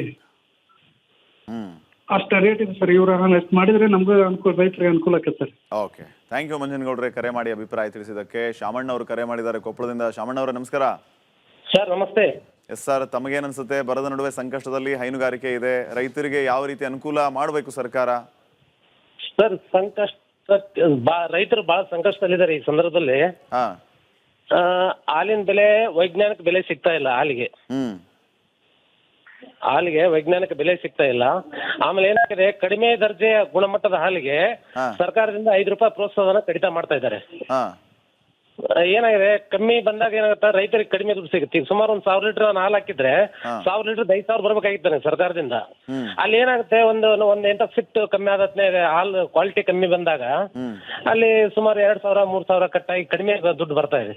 ಅದೆಲ್ಲ ಬಂದಾಗಬೇಕು ಅದನ್ನ ಫಸ್ಟ್. ಅಲ್ಲ, ಅದು ಪ್ರತಿ ತಿಂಗಳು ಇರುತ್ತಲ್ಲ ಶಾಮಣ್ಣ ಅವರೇ. ಈಗ ನೀವು ಡೈರಿಗೆ ಹಾಲು ಹಾಕಕ್ಕೆ ಹೋದಂತ ಟೈಮಲ್ಲಿ ಅಲ್ಲಿ ಡೈರಿಯಲ್ಲಿ ಇರುವಂತವ್ರು ನಿಮ್ಮ ಹಾಲಿನ ಕ್ವಾಲಿಟಿಯನ್ನು ಚೆಕ್ ಮಾಡೇ ಮಾಡ್ತಾರೆ ಪ್ರತಿನಿತ್ಯ. ಸೊ ಆ ಕ್ವಾಲಿಟಿಯನ್ನ ಎಂಟ್ರಿ ಮಾಡ್ತಾರೆ ದಿನ ಬುಕ್ ಅಲ್ಲಿ, ಹೌದಾ? ಬುಕ್ ಅಲ್ಲಿ ಮಾಡ್ತಾರಲ್ರಿ. ಈಗ 3-5-8-5ಕ್ಕೆ 5 ರೂಪಾಯಿ ಸರ್ಕಾರ ಪ್ರೋತ್ಸಾಹನ ಬರ್ತಂತ ಹೇಳ್ತಾರೆ ನಮ್ದು. ಅವಾಗ ಏನಾಗುತ್ತೆ, ಒಂದ್ ವೇಳೆ 3-4-8-2 ಹಿಂಗ್ ಬಂದತ್ನಾಗ ಬಂದಾಗ ದುಡ್ಡು ಬರಲ್ಲ ಅದಕ್ಕೆ ಸರ್ಕಾರದಿಂದ. ಅದಕ್ಕೆ ಸ್ವಲ್ಪ ಕಡಿಮೆ ಗುಣಮಟ್ಟ 8-1 ಮಿನಿಮಮ್ 3-2-8-1 ಹಾಲಿನಿಂದಾನೇ ಪ್ರೋತ್ಸಾಹನ ಜಾರಿ ಬರಂಗಾದ್ರೆ ಚೆನ್ನಾಗಿರುತ್ತೆ. ಆಮೇಲೆ ದರದಲ್ಲಿ ವೈಜ್ಞಾನಿಕ ದರ ಫಿಕ್ಸ್ ಆಗ್ತಾ ಇಲ್ಲ. ಇಲ್ಲಿ ಏನಾಗುತ್ತೆ, ಪ್ರತಿಯೊಂದು ಬೂಸ, ಮೇವು, ಆಮೇಲೆ ಲೇಬರ್. ನಾನು ಒಂದು ಹಾಲಿನ ಸೊಸೈಟಿ ಸೆಕ್ರೆಟರಿ ತಾವರಗೆರೆಯಿಂದ, ಶಾಮಣ್ಣ ತಾವರಗೆರೆ MPCS ಹಾಲು ಉತ್ಪಾದಕರ ಸಹಕಾರ ಸಂಘದ ಕಾರ್ಯದರ್ಶಿ ನಾನು. ಇಲ್ಲಿ ಏನಾಗಿದೆ, 1 ತಿಂಗಳ 2 ತಿಂಗಳ ದೊಡ್ಡ ಪ್ರಮಾಣದಾಗ ಹಾಲು ಹಾಕಿದವರು ಇನ್ನೊಂದ್ ತಿಂಗಳಿಗೆ ಹಾಲು ತೆಗೆದೇ ಬಿಡ್ತಾರ ಡೈರಿನ. ಏನಾಗುತ್ತೆ ಲೇಬರ್ ಖರ್ಚು, ಆಮೇಲೆ ಶೆಡ್ ಹಾಕ್ತಕ್ಕಂಥ ಬಂಡವಾಳ ಮಿನಿಮಮ್ ಒಂದು 8 ಆಕಳ ಮಾಡ್ಬೇಕಂತಂದ್ರೆ ಒಂದು 20 ಲಕ್ಷ ಬಂಡವಾಳದಿಂದ ಆಗಲ್ಲ ಇಲ್ಲಿ. ಹಾಲಣ್ಣ ಮಷೀನು, ಚಾಪ್ ಕಟ್ರ್ ಮಷೀನು, ಆಮೇಲೆ UP ಲಿಂದ ಲೇಬರ್ ಕರ್ಸ್ಬೇಕು. ದೊಡ್ಡ ಪ್ರಮಾಣದಾಗ ಮಾಡೋರಿಗೆ ಕಷ್ಟ ಆಗ್ತಾ ಇದೆ ಈ ಸಂದರ್ಭದೊಳಗೆ. ಓಕೆ ಸೊ ಪ್ರೋತ್ಸಾಹಧನ ಕೊಡ್ಲೇಬೇಕು ಅನ್ನುವಂತ ಆಗ್ರಹ ನಿಮ್ದು. ಥ್ಯಾಂಕ್ ಯು ಶಾಮಣ್ಣ ಅವರೇ ಕರೆ ಮಾಡಿ ನಿಮ್ಮ ಅಭಿಪ್ರಾಯ ತಿಳಿಸಿದ್ದಕ್ಕೆ ಧನ್ಯವಾದ. ಮತ್ತೊಬ್ಬ ಕಾಲರ್ ರೆಡಿ ಇದ್ದಾರೆ, ಹಾಸನದಿಂದ ಕುಮಾರ್ ಅಂತ. ನಮಸ್ಕಾರ ಕುಮಾರ್ ಅವರೇ. ನಮಸ್ತೆ ಸರ್. ತಮ್ಮ ಅಭಿಪ್ರಾಯ ಏನು ಸರ್? ಇಲ್ಲಿ ಫೀಸ್ ಎಲ್ಲ ಜಾಸ್ತಿ ಆಗಿದೆ, ಮೇವಿಲ್ಲ, ಮಳೆ ಇಲ್ಲ. ಆಮೇಲೆ ಇಲ್ಲಿ ಲೋನ್ ತಗೊಂಡಿದ್ದು ಕಟ್ಟಕ್ಕಾಗಿಲ್ಲ. ರಾಷ್ಟ್ರೀಕೃತ ಬ್ಯಾಂಕ್ ಅಲ್ಲಿ ಲೋನ್ ತಗೊಂಡಿದ್ದು. ಮಾತಾಡಿ ಕೇಳಿಸ್ತಾ ಇದೆ. ಫೈನ್, ಥ್ಯಾಂಕ್ ಯು ಕುಮಾರ್ ಅವರೇ. ಸ್ವಲ್ಪ ಟೆಕ್ನಿಕಲ್ ಪ್ರಾಬ್ಲಮ್ ನೋಡಿ. ಈಗ ಸದ್ಯಕ್ಕೆ ಬರದ ಪರಿಸ್ಥಿತಿ ಇರೋದ್ರಿಂದ ನಮಗೆ ಬಹಳ ತೊಂದರೆ ಆಗ್ತಾ ಇದೆ. ಸರ್ಕಾರ ಪ್ರೋತ್ಸಾಹಧನವನ್ನು ಕೊಡಲೇಬೇಕು ಅನ್ನುವಂತಹ ಆಗ್ರಹವನ್ನು ಜನ ನಮಗೆ ಕರೆ ಮಾಡಿ ತಮ್ಮ ಅಭಿಪ್ರಾಯದ ಮೂಲಕ ತಿಳಿಸ್ತಾ ಇದ್ದಾರೆ. ಆಮೇಲೆ ಎಲ್ಲ ಒಟ್ಟಿಗೆ ಅಮೌಂಟ್ ಹಾಕಿದರೆ ಮೋಸ ಆಗೋದಿಲ್ಲ ಅನ್ನುವಂಥ ಮಾತನ್ನು ಕೂಡ ಹೇಳ್ತಾ ಇದ್ದಾರೆ. ಸರ್ಕಾರ ಈ ಎಲ್ಲ ಅಭಿಪ್ರಾಯಗಳನ್ನು ತಿಳ್ಕೊಂಡು ಕೇಳಿಸ್ಕೊಂಡು ಕೂಡಲೇ ರೈತರ ಸಹಾಯಕ್ಕೆ ಧಾವಿಸಬೇಕು ಅನ್ನುವಂತಹ ಆಗ್ರಹ ಈಗ ವ್ಯಕ್ತವಾಗ್ತಾ ಇದೆ. ಮುಖ್ಯವಾಗಿ ಬರದ ನಡುವೆ ಸಂಕಷ್ಟದಲ್ಲಿ ಹೈನುಗಾರಿಕೆ ಇರೋದು. ಈ ಹೈನುಗಾರಿಕೆಗೆ ಪ್ರೋತ್ಸಾಹ ಕೊಡಬೇಕು ಅಂತಂದರೆ ಸರ್ಕಾರ ಈ ಸಂದರ್ಭದಲ್ಲಿ ವಿಪತ್ತಂತೂ ಬಂದಿದೆ, ನಮಗೆ ವಿಪತ್ತನ್ನೇ ಅವಕಾಶವಾಗಿ ಬದಲಿಸಿಕೊಂಡು ರೈತರಿಗೆ ಒಂದು ಒಳ್ಳೆಯ ಕೆಲಸವನ್ನು ಮಾಡಿಕೊಡ್ಲಿ ಅನ್ನುವಂಥದ್ದು ರೈತರ ಆಗ್ರಹ ಆಗಿದೆ. ಮತ್ತೊಂದು ಕಾಲ್ ಇದೆ, ಹನುಮಂತ ಅಂತ ಕರೆ ಮಾಡಿದ್ದಾರೆ ಹಾವೇರಿಯಿಂದ. ಹನುಮಂತಗೌಡರು ನಮಸ್ಕಾರ. ಹನುಮಂತಗೌಡ್ರೆ ಸರ್ ನಮಸ್ಕಾರ ಸರ್. ನಮಸ್ಕಾರ ಹನುಮಂತಗೌಡ್ರೆ, ಏನಂತೀರಿ? ಏನ್ ಅಭಿಪ್ರಾಯ ನಿಮ್ದು? ನಮ್ಮ ಅಭಿಪ್ರಾಯ ಸರ್, ಇವ್ರು ಹಾಲಿಂದು ರೇಟ್ ಯಾಕದಲ್ಲ ಅಷ್ಟೇ ಅಲ್ಲ ಸರ್, ಇವ್ರು ಪಶು ಇಲಾಖೆ ಇದಾರ ಸರ್. ಇವ್ರು ಡಾಕ್ಟರ್ನ ಇಟ್ಟಿಲ್ಲ ಸರ್, ಪಶು ಇಲಾಖೆ ಡಾಕ್ಟರ್ನ ಇದನ್ನ ಕರೆಸೋಲ್ರಿ, ಡಾಕ್ಟರ್ನು ಇಲ್ಲ ಸರ್ ನಮ್ಮ ಹಾವೇರಿ ಜಿಲ್ಲಾ ಬ್ಯಾಡಗಿ ತಾಲೂಕಿನ ಸರ್. ಎಲ್ಲಿ ಪಶು ಸಂಗೋಪನಾ ಸಚಿವರೇ ಇಲ್ಲಲ್ಲ? ಸಚಿವರು ಇಲ್ಲಲ್ಲ ಸರ್, ಸಚಿವರು ಇಲ್ಲ, ಡಾಕ್ಟರ್ ಇಲ್ರಿ. ಅದೇ ಸರ್, ಇದು ಇಂಥ ಪರಿಸ್ಥಿತಿ ಸರ್. ಅದ್ರಾಗ ನೋಡಿ ಹೈನುಗಾರಿಕೆಯಿಂದ ದೊಡ್ಡ ಸಮಸ್ಯೆ ಇದೆ ಸರ್. ಈಗ ಆಟ ತರ್ಬೇಕಾದ್ರೆ ಸರ್ 1,48,000 ನಿನ್ನೆ ಕೇಳಿ ಬಿಟ್ಟು ಬಂದ ನೋಡಿ ಸರ್. ಏನು 1,00,000 ಆಟ ಸರ್? 1,48,000 48,000 ಕೇಳಿ ಬಿಟ್ಟು ಬಂದವ್ ಸರ್. ಅದು 8 ಲೀಟರ್ ಇರ್ತದೆ, 9 ಲೀಟರ್ ಇರ್ತದೆ, 8 ಇರ್ತದೆ, ಗೊತ್ತಿಲ್ಲ ಸರ್. ಎಲ್ಲ ಇಷ್ಟು ಪರಿಸ್ಥಿತಿ ಒಳಗ್ ಸರ್. ಅದ್ರಾಗ ನೋಡ್ರಿ ಸರ್ ಗೊಂಜಾಳ ಸುಲಂಗಿ ಬಂದವ್ರಿ, ಮಳೆ ಇಲ್ರಿ. ಇಂಥ ಪರಿಸ್ಥಿತಿ ಐತೆ ಸರ್. ಏನ್ ಮಾಡ್ಬೇಕು ಸರ್ಕಾರ ಹನುಮಂತಗೌಡ್ರೆ? ಫೈನ್, ಥ್ಯಾಂಕ್ ಯು ಹನುಮಂತಗೌಡ್ರೆ ಕರೆ ಮಾಡಿ ನಿಮ್ಮ ಅಭಿಪ್ರಾಯ ತಿಳಿಸಿದ್ದಕ್ಕೆ. ಮತ್ತೊಬ್ಬ ಕಾಲರ್ ರೆಡಿ ಇದ್ದಾರೆ. ನಮಸ್ಕಾರ ಮೋಹನ್ ಅವರೇ. ನಮಸ್ಕಾರ, ಧ್ವನಿ ಕೇಳಿಸ್ತಾ ಇದೆಯಾ? ಚಿತ್ರದುರ್ಗದಿಂದ ಮೋಹನ್ ಅಂತ ಕರೆ ಮಾಡಿದ್ದಾರೆ. ಮೋಹನ್ ಅವರೇ, ನನ್ನ ಧ್ವನಿ ಕೇಳಿಸ್ತಾ ಇದ್ರೆ ಮಾತಾಡ್ಬೋದು, ನಿಮ್ಮ ಅಭಿಪ್ರಾಯ ತಿಳಿಸ್ಬೋದು ಮೋಹನ್ ಅವರೇ. ಫೈನ್, ಮತ್ತೆ ಕರೆ ಮಾಡಿ. ನೋಡಿ, ಈಗ ಸದ್ಯಕ್ಕಿನ ಪ್ರಶ್ನೆ ಏನಂತಂದ್ರೆ, ಈಗ ನಾವೇನಾದ್ರೂ ಈ ಹೈನುಗಾರಿಕೆ ಮಾಡೋದಕ್ಕೆ ಹೋಗ್ಬೇಕು ಅಂತಂದ್ರೆ ಸಂಪೂರ್ಣ ಕಾಸ್ಟ್ಲಿ ದುನಿಯಾ ಅನ್ನುವಂಥ ಪರಿಸ್ಥಿತಿ ನಿರ್ಮಾಣ ಆಗಿದೆ. ಈಗಷ್ಟೇ ಹಾವೇರಿಯಿಂದ ಒಬ್ಬರು ಫೋನ್ ಮಾಡಿ ಹೇಳ್ತಾ ಇದ್ರಲ್ಲ, 1,48,000 ರೂಪಾಯಿ ಒಂದು ಆಕಳದ ಬೆಲೆ. ಅದು 8 ಲೀಟರ್ ಹಾಲು ಕೊಡುತ್ತೋ 9 ಲೀಟರ್ ಹಾಲು ಕೊಡುತ್ತೋ ಗೊತ್ತಿಲ್ಲ. ಪ್ರತಿಯೊಂದರಲ್ಲೂ ಕೂಡ ರೇಟ್ ಜಾಸ್ತಿ ಆಗಿದೆ. ಇನ್ವೆಸ್ಟ್ಮೆಂಟ್ ಮಾಡಬೇಕು ಅಂತಂದರೆ ಲಕ್ಷ ದುಡ್ಡು ಬೇಕು. ಆದರೆ ನಮಗೆ ಸಿಗುವಂತಹ ದುಡ್ಡೆಷ್ಟು? ಸರ್ಕಾರ ಇದನ್ನೆಲ್ಲ ಗಮನಿಸಬೇಕು ಅನ್ನುವಂತಹ ಆಗ್ರಹವನ್ನು ಮಾಡ್ತಾ ಇದ್ದಾರೆ. ನಾಗರಾಜ್ ಅಂತ ಮತ್ತೊಬ್ಬ ಕಾಲರ್ ರೆಡಿ ಇದ್ದಾರೆ. ನಾಗರಾಜ್ ಅವರು ನಮಸ್ಕಾರ. ಸರ್ ನಮಸ್ತೆ ಸರ್. ಎಸ್ ಸರ್, ತಮ್ಮ ಅಭಿಪ್ರಾಯ ಏನು ಸರ್? ಸರ್ ಎಲ್ಲದೂ ದುಬಾರಿ ಇದೆ ಸರ್. ಪೆಟ್ರೋಲ್ ಇಂದ ಹಿಡಿದು ಪ್ರತಿಯೊಂದು ದುಬಾರಿ ಇದೆ. ಹಾಲಿನ ರೇಟ್ ಇದೆ ಸರ್. ರೈತರಿಗೆ ಬೆಳಗಿಂದ ಕಷ್ಟಪಡ್ತಾರಲ್ಲ ಸರ್, ಅವರಿಗೋಸ್ಕರನೇ ಒಂದು 5 ರೂಪಾಯಿ ಜಾಸ್ತಿ ಮಾಡಕ್ಕೆ ಸರ್ ಸರ್ಕಾರಕ್ಕೆ ಏನಿದೆ ತೊಂದ್ರೆ ಏನು? ಪ್ರೋತ್ಸಾಹಧನ ಇನ್ನೂ ಹೆಚ್ಚು ಕೊಟ್ಟರೆ ಹೈನುಗಾರಿಕೆ ಜಾಸ್ತಿ ಮಾಡ್ತಾರೆ ಸರ್. ಅದಕ್ಕೋಸ್ಕರ ಯಾಕಂದ್ರೆ ನನ್ನ ರಿಕ್ವೆಸ್ಟ್ ಸರ್ಕಾರಕ್ಕೆ, ಯಾವುದೇ ಕಾರಣಕ್ಕೂ ರೈತರು ಬೆಳಗಿಂದ ಸಂಜೆವರೆಗೂ ಒಂದು ಆಕಳ ಕಳ್ಕೊಂಬಂದು ಒಂದು ಇದು ಮಾಡ್ಬೇಕಂತಂದ್ರೆ ಎಷ್ಟು ಕಷ್ಟ, ಎಷ್ಟು ಬೆವರು, ಎಷ್ಟು ಇದು ಅಂತಂದ್ರೆ ಇವತ್ತು ಸಾಲದು. ಈ ವಾತಾವರಣಕ್ಕೆ ಮಳೆ ಇಲ್ಲ, ಬೆಳೆ ಇಲ್ಲ, ಒಂದು ಮೇವು ತರಕ್ಕೂ ಬಹಳ ಕಷ್ಟ ಸರ್. ಆ ರೀತಿ ಇದೆ sir. Okay, fine, thank you Nagaraj ಅವರೇ ಕರೆ ಮಾಡಿ ನಿಮ್ಮ ಅಭಿಪ್ರಾಯವನ್ನು ತಿಳಿಸಿದ್ದಕ್ಕೆ. MDH ದಮ್ ಹಾಲು, ನಾಲ್ ತಡ್ಕ ಮತ್ತು ಮಶ್ರೂಮ್ ಮಸಾಲೆ. MDH ನಿಂದ ಊಟ ಪ್ರತಿ ಸಲ ಸ್ವಾದಿಷ್ಟಕರ. MDH ಯಾವಾಗ್ಲೂ ನಿಮ್ಗೆ ಹೊಸ ರುಚಿ ನೀಡಲು ಪ್ರತಿಬದ್ಧವಾಗಿದೆ. ಸಾಕಷ್ಟು ಸಂಖ್ಯೆಯಲ್ಲಿ ಕರೆಗಳು ಈಗಲೂ ಕೂಡ ಬರ್ತಾ ಇದೆ. ಆದ್ಯತಾನುಸಾರ ನಾವು ಕರೆಯನ್ನ ಸ್ವೀಕರಿಸಿ ನಿಮ್ಮ ಅಭಿಪ್ರಾಯಕ್ಕೆ ವೇದಿಕೆಯನ್ನ ಮಾಡಿಕೊಟ್ವಿ. ಈಗ ಸರ್ಕಾರ ನಮ್ಮ ಕೆಲಸ ನಾವು ಮಾಡಿದ್ವಿ.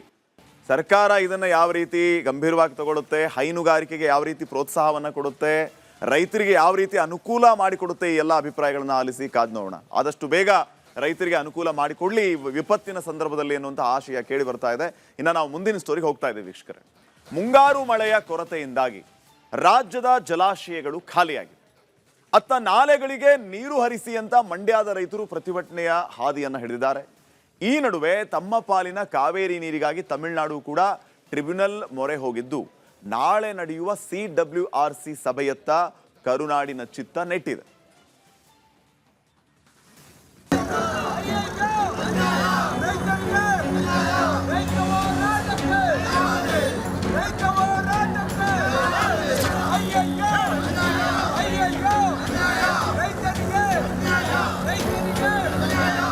ರಾಜ್ಯದ ಕಾಂಗ್ರೆಸ್ ಸರ್ಕಾರದ ವಿರುದ್ಧ ಆಕ್ರೋಶ.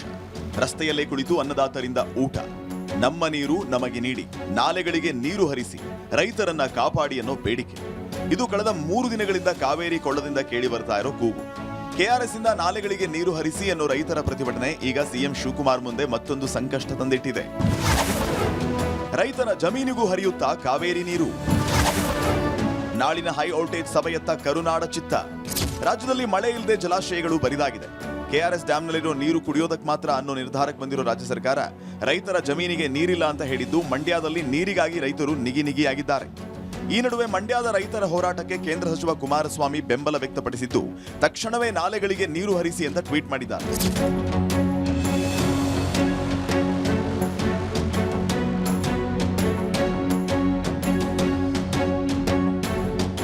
ಈ ಮಧ್ಯೆ ತನ್ನ ಪಾಲಿನ ನೀರು ಹರಿಸುವಂತೆ ತಮಿಳುನಾಡು ಕೂಡ ಕಾವೇರಿ ನ್ಯಾಯಾಧಿಕರಣದ ಮೊರೆ ಹೋಗಿದೆ. ಈ ಹಿನ್ನೆಲೆಯಲ್ಲಿ ನಾಳೆ ಕಾವೇರಿ ವಾಟರ್ ರೆಗ್ಯುಲೇಷನ್ ಕಮಿಷನ್ ಸಭೆ ನಡೆಯಲಿದ್ದು ತಮಿಳುನಾಡು ಬಾಕಿ ಇರೋ 7 TMC ಸೇರಿದಂತೆ ಒಟ್ಟು 40 TMC ನೀರು ನೀಡಿ ಅನ್ನೋ ಬೇಡಿಕೆ ಇಡುವ ಸಾಧ್ಯತೆ ಇದೆ.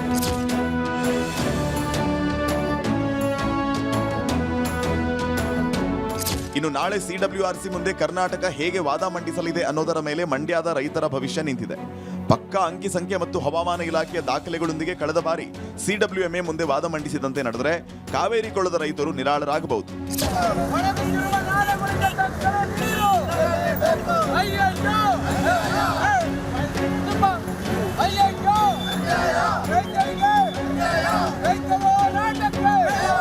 ಕರ್ನಾಟಕದ ಜಲಾಶಯಗಳಲ್ಲಿ ತೀವ್ರ ನೀರಿನ ಕೊರತೆ ಇದೆ. ಕುಡಿಯುವ ನೀರಿಗೆ ಬೇಕಾದಷ್ಟು ಮಾತ್ರ ನೀರು ಲಭ್ಯ ಆಗಿದೆ. KRSನಲ್ಲಿ 17 TMC ಲೈವ್ ಸ್ಟೋರೇಜ್ ಇದ್ದು ಈ ಪೈಕಿ 11 TMC ಡೆಡ್ ಸ್ಟೋರೇಜ್ ನೀರಿದೆ. ಇನ್ನು ಇದರಲ್ಲಿ ಬಳಕೆಗೆ ಲಭ್ಯ ಕೇವಲ 6 TMC ನೀರು ಮಾತ್ರ ಲಭ್ಯ ಆಗಲಿದೆ. 1 ತಿಂಗಳ ಕುಡಿಯುವ ನೀರಿಗೆ 3.25 TMCಯ ಅಗತ್ಯ ಇದೆ. ಈ ಎಲ್ಲಾ ಅಂಶಗಳನ್ನು ನಾಳೆ ನಡೆಯುವ ಸಭೆಯಲ್ಲಿ ಕಮಿಷನ್ಗೆ ಮನವರಿಕೆ ಮಾಡುವ ಸಾಧ್ಯತೆ ಇದೆ. ನಮ್ಮಲ್ಲಿ ಡಾಟಾ ಇದೆ. ಇದರ ಪ್ರಕಾರ ಅವರ ಹತ್ರ ಸುಮಾರು 47 TMC ನೀರಿದೆ. ಅವ್ರ ರಿಸರ್ವರ್ 2 ಮೇಜರ್ ರಿಸರ್ವರಲ್ಲಿ 47 TMC ಇದೆ. ನಮ್ಮಲ್ಲಿ 56 TMC ಇದೆ. ನಮ್ಮಲ್ಲಿ 56 TMCಯಲ್ಲಿ ಸುಮಾರು 25-30 TMC ಬರೀ ಕುಡಿಯೋ ನೀರಿಗೆ ಹೋಗಬೇಕು. ಮತ್ತು ಡೆಡ್ ಸ್ಟೋರೇಜ್ ತೆಗೆದುಬಿಟ್ರೆ ಅಷ್ಟೇ ನೀರೇ ಉಳ್ಕೊಳ್ಳೋದು.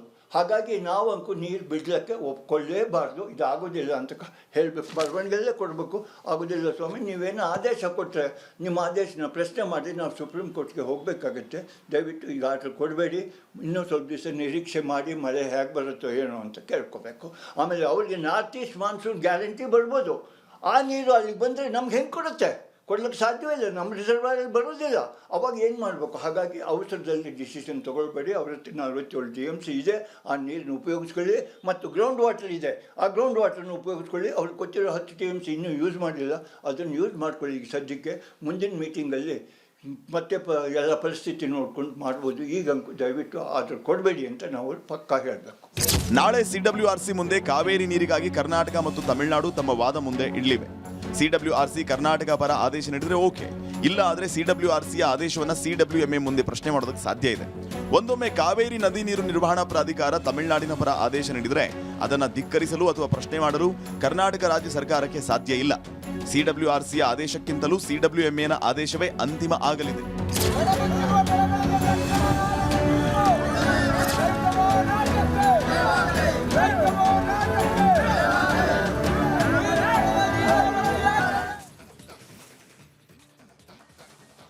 ಈ ಮಧ್ಯೆ ಕರ್ನಾಟಕದಲ್ಲಿ ಭೀಕರ ಬರಗಾಲದ ಮುನ್ಸೂಚನೆಯ ಹಿನ್ನೆಲೆ ಪ್ರಧಾನಿ ನರೇಂದ್ರ ಮೋದಿ ಅವರಿಗೆ ಪತ್ರವನ್ನ ಬರೆದಿದ್ದಾರೆ CM DK ಶಿವಕುಮಾರ್ ಅವರು. ಬರ ಪರಿಸ್ಥಿತಿಯ ಅಧ್ಯಯನಕ್ಕೆ ತಂಡ ಕಳುಹಿಸುವುದಕ್ಕೆ ಪತ್ರದ ಮೂಲಕ ಮನವಿಯನ್ನ ಮಾಡಿಕೊಂಡಿದ್ದಾರೆ.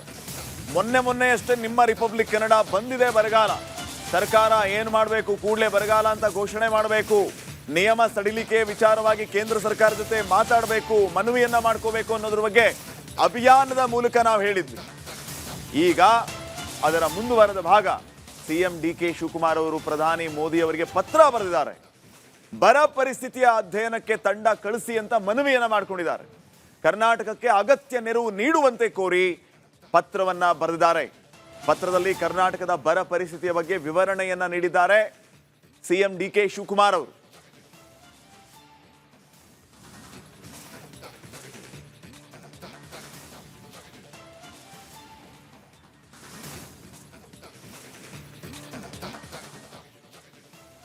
ಇಷ್ಟು ದಿನ ವಿದೇಶದ ಪ್ರವಾಸದಲ್ಲಿದ್ದ ರಾಹುಲ್ ಗಾಂಧಿ ದೆಹಲಿಗೆ ವಾಪಸ್ಸಾಗಿದ್ದು ಕರ್ನಾಟಕ ಕಾಂಗ್ರೆಸ್ ಅಲ್ಲಿ ಬೆಳವಣಿಗೆಗಳು ಚುರುಕುಗೊಂಡಿದೆ. ಒಬ್ಬೊಬ್ಬರಾಗಿ ಸಚಿವಾಕಾಂಕ್ಷಿಗಳು ದೆಹಲಿ ಯಾತ್ರೆಯನ್ನ ಮಾಡ್ತಾ ಇದ್ದು ಹೈಕಮಾಂಡ್ ಕರೆಗಾಗಿ ಸಿಎಂ ಮತ್ತು ಮಾಜಿ ಸಿಎಂ ಕಾಯ್ತಿದ್ದಾರೆ. ಈ ಬಗ್ಗೆ ಒಂದು ವರದಿ ನೋಡ್ಕೊಂಬ.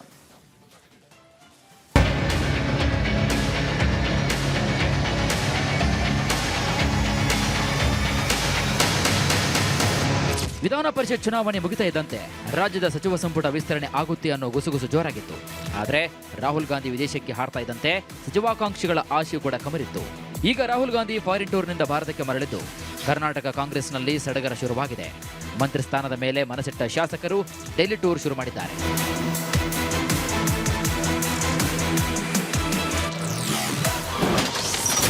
ರಾಜ್ಯದ ಸಚಿವ ಸಂಪುಟ ವಿಸ್ತರಣೆಗೆ ಕೌಂಟ್ ಡೌನ್.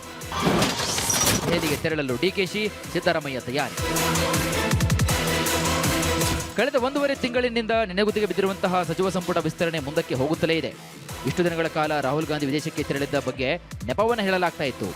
2 ದಿನಗಳ ಹಿಂದೆಯೇ ದೆಹಲಿಗೆ ರಾಹುಲ್ ಗಾಂಧಿ ಆಗಮಿಸಿದ್ರು. ಇನ್ನೂ ಕೂಡ ಸಂಪುಟ ವಿಸ್ತರಣೆಗೆ ಬುಲಾವ್ ನೀಡಿಲ್ಲ. ರಾಜ್ಯ ನಾಯಕರಿಗೆ ಬುಲಾವ್ ನೀಡುವ ಮುಂಚಿತವಾಗಿ ಎಐಸಿಸಿ ಅಧ್ಯಕ್ಷ ಮಲ್ಲಿಕಾರ್ಜುನ್ ಖರ್ಗೆ, ಪ್ರಧಾನ ಕಾರ್ಯದರ್ಶಿ ವೇಣುಗೋಪಾಲ್ ಹಾಗೂ ರಾಜ್ಯ ಕಾಂಗ್ರೆಸ್ನ ಉಸ್ತುವಾರಿ ಸುರ್ಜೇವಾಲಾ ಮೊದಲು ಸಭೆಯನ್ನು ನಡೆಸಲಿದ್ದಾರೆ. ಆ ಬಳಿಕ ರಾಹುಲ್ ಗಾಂಧಿ ಅವರಿಂದ ಸಮಯವನ್ನ ಪಡೆದು ಸಂಪುಟ ವಿಸ್ತರಣೆಗೆ ರಾಜ್ಯ ನಾಯಕರಿಗೆ ಹೈಕಮಾಂಡ್ ನಾಯಕರು ಕರೆ ಮಾಡಲಿದ್ದಾರೆ. ಈಗ ಮುಂಚಿತವಾಗೇನೆ ಈಗ ನನಗೇನು ಲೇಟ್ ಏನಿಲ್ಲ. ಅವ್ರು ನನಗೆ ಟೈಮ್ ಕೊಟ್ಟಾಗ ಒಂದಿನ ನನಗೆ ಬೇರೆ ಕೆಲಸ ಇದೆ, ಒಂದಿನ ಹೋಗಿ ಬರ್ತೀನಿ. ಅದಾದಮೇಲೆ ಅವರು ಡೇಟ್ ಕೊಡ್ತಾರೆ ನನಗೆ. ಇನ್ನೊಂದು 3-4 ದಿನದಲ್ಲೇ ಡೇಟ್ ಕೊಡ್ತಾರೆ. 3-4 ದಿನದಲ್ಲಿ ಡೇಟ್ ಕೊಟ್ಟಾಗ ನಾನು ಹೋಗಿ ಬರ್ತೀನಿ. ಇನ್ನು ಶೀಘ್ರವೇ ಸಚಿವ ಸಂಪುಟ ವಿಸ್ತರಣೆಯ ಸುಳಿವು ಸಿಗ್ತಾ ಇದ್ದಂತೆ ದೆಹಲಿಗೆ ಸಚಿವಾಕಾಂಕ್ಷಿಗಳು ದೌಡಾಯಿಸಿದ್ದಾರೆ. ಹಿರಿಯ ಶಾಸಕರಾದ ಟಿಬಿ ಜಯಚಂದ್ರ, ಶಿವಾನಂದ್ ಪಾಟೀಲ್, ಬೋಸರಾಜು, ಸಲೀಂ ಅಹಮದ್, ತುರ್ವಿಹಾಳ್, ಬಾದರ್ಲಿ ಸೇರಿ ಹಲವರು ರಾಷ್ಟ್ರ ರಾಜಧಾನಿಯಲ್ಲಿ ಬೀಡು ಬಿಟ್ಟಿದ್ದಾರೆ. ಹೈಕಮಾಂಡ್ ನಾಯಕರನ್ನ ಭೇಟಿ ಮಾಡಿ ನಮಗೂ ಕೂಡ ಸಂಪುಟದಲ್ಲಿ ಅವಕಾಶವನ್ನ ಮಾಡಿಕೊಡಿ ಅಂತ ಮನವಿ ಮಾಡುತ್ತಿದ್ದಾರೆ. ಇನ್ನಷ್ಟು ಶಾಸಕರು ಇಂದು ಮತ್ತು ನಾಳೆ ದೆಹಲಿ ಕಡೆಗೆ ಪ್ರಯಾಣವನ್ನು ಬೆಳೆಸಲಿದ್ದಾರೆ. ನೋಡಿ, ವರಿಷ್ಠರು ಈ ವಿಷಯದ ಬಗ್ಗೆ ತೀರ್ಮಾನ ಮಾಡ್ತಾರೆ. ಮಾನ್ಯ ಮುಖ್ಯಮಂತ್ರಿಗಳು ಈಗಾಗಲೇ ಹೇಳಿಕೆಯನ್ನು ಕೊಟ್ಟಿದ್ದಾರೆ. ಮುಖ್ಯಮಂತ್ರಿಗಳು ಹೇಳಿಕೆ ಕೊಟ್ಟಿದ ಮೇಲೆ ನಾನು ಕೊಡುವಂಥ ಪ್ರಶ್ನೆ ಬರೋದಿಲ್ಲ. ಅಧಿವೇಶನ ಈಗ ನಾಡಿದ್ದು ಸಚಿವ ಸಂಪುಟದ ಸಭೆ ಇದೆ. ಅಧಿವೇಶನ ದಿನಾಂಕ ನಿಗದಿ ಮಾಡಲಿಕ್ಕೆ ಮಾನ್ಯ ಮುಖ್ಯಮಂತ್ರಿಗಳಿಗೆ ಅವರ ವಿವೇಚನೆಗೆ ಬಿಟ್ಟಿದ್ದಿದೆ. ಮಾನ್ಯ ಮುಖ್ಯಮಂತ್ರಿಗಳು ದಿನಾಂಕ ತೀರ್ಮಾನ ಮಾಡ್ತಾರೆ. 2 ದಿನಗಳಲ್ಲಿ ದೆಹಲಿಗೆ ಬರುವಂತೆ ಡಿಕೆ ಶಿವಕುಮಾರ್ ಮತ್ತು ಸಿದ್ದರಾಮಯ್ಯಗೆ ಬುಲಾವ್ ಬರುವ ಸಾಧ್ಯತೆಗಳು ಕೂಡ ಇವೆ. ಈಗಾಗಲೇ ಸಿಎಂ ಕೂಡ ಈ ಬಗ್ಗೆ ಸ್ಪಷ್ಟನೆ ನೀಡಿದ್ದಾರೆ.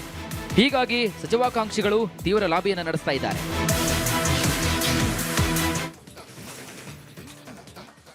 ಇದಾಗಿತ್ತು ಇವತ್ತಿನ ನಿಮ್ಮ ಧ್ವನಿ ಪ್ರೈಮ್ ನ್ಯೂಸ್. ನೋಡ್ತಾ ರಿಪಬ್ಲಿಕ್ ಕನ್ನಡ, ಇದು ನಿಮ್ಮ ಧ್ವನಿ. ನಮಸ್ಕಾರ.